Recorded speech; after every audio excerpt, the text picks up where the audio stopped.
ஆண்டவர் சொல்லுகிறார், இன்று நான் உனக்கு விதிக்கிற உன் தேவனாய கர்த்தருடைய கட்டளைகளின்படியெல்லாம் செய்ய நீ கவனமாயிருக்கும்படி அவர் சத்தத்திற்கு உண்மையாய் செவி கொடுப்பாயானால் உன் தேவனாய கர்த்தர் பூமியுள்ள சகல ஜாதிகளிலும் உன்னை மேன்மையாக வைப்பார். நீ உன் தேவனாயுடைய சத்தத்துக்கு செவி கொடுக்கும் போது இப்பொழுது சொல்லப்படும் ஆசீர்வாதங்கள் எல்லாம் உன்மேல் வந்து உனக்கு பலிக்கும். நீ பட்டணத்திலும் ஆசீர்வதிக்கப்பட்டிருப்பாய், வெளியிலும் ஆசீர்வதிக்கப்பட்டிருப்பாய். உன் கற்பத்தின் கனியும் உன் நிலத்தின் கனியும் உன் மாடுடைய பெருக்கமும் உன் ஆடுகளுடைய மந்தைகளும் ஆகிய உன் மிருகஜீவனுடைய பலனும் ஆசீர்வதிக்கப்பட்டிருக்கும். உன் கூடையும் மா பிசைகிற உன் தொட்டியும் ஆசீர்வதிக்கப்பட்டிருக்கும். நீ வருகையிலும் ஆசீர்வதிக்கப்பட்டிருப்பாய், நீ போகையிலும் ஆசீர்வதிக்கப்பட்டிருப்பாய். உனக்கு விரோதமாய் எழும்பும் உன் சத்துருக்களை கர்த்தர் உனக்கு முன்பாக முறியடிக்கும்படி ஒப்பு கொடுப்பார்.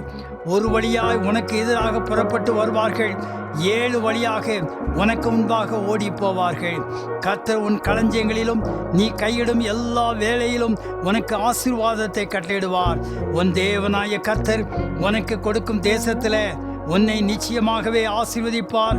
நீ உன் தேவனாய கர்த்தருடைய கட்டளைகளை கைக்கொண்டு அவர் வழிகளிலே நீ நடக்கும்போது கர்த்தர் உனக்கு ஆணையிட்டபடியே உன்னை தமக்கு பரிசுத்த ஜனமாக நிலைப்படுத்துவார்.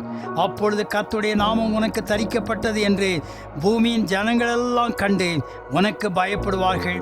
உனக்கு கொடுப்பேன் என்று கர்த்தர் உன் பிதாக்களுக்கு ஆணையிட்ட தேசத்தில் கர்த்தர் உன்னை கற்பத்தின் கனியிலும் உன் மிருகத்தினுடைய பலனிலும் உன் நிலத்தின் கனியிலும் உனக்கு பரிபூர்ணமான நன்மை உண்டாக கட்டளையிடுவார்.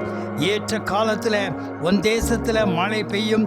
நீ கையிட்டு செய்யும் வேலைகளெல்லாம் ஆசீர்வதிக்கவும் கர்த்தர் உனக்கு தமது நல்ல பொக்கிஷசாலையாகிய வானத்தை திறப்பார். நீ அநேக ஜாதிகளுக்கு கடன் கொடுப்பாய், நீயோ கடன் வாங்காதிருப்பாய். இன்று நான் உனக்கு விதிக்கிற வார்த்தைகள் யாவையும் விட்டு விலகி வேறே தேவர்களை சேவிக்கும்படி நீ வலதுபுறம் இடதுபுறம் சாயாமல் இன்று நான் உனக்கு விதிக்கிற உன் தேவனாகிய கர்த்தருடைய கட்டளைகளை கைக்கொள்ளவும் அவைகளின்படி நடக்கவும் அவைகளுக்கு செவி கொடுத்து வந்தால் கர்த்தர் உன்னை வாளாக்காமல் தலையாக்குவார், நீ கீழாகாமல் மேலாவாய். இந்த ஆசீர்வாதங்கள் எல்லாம் நமக்கு உண்டாவதாக. ஆமேன். Like, share and subscribe to spread our Lord's love.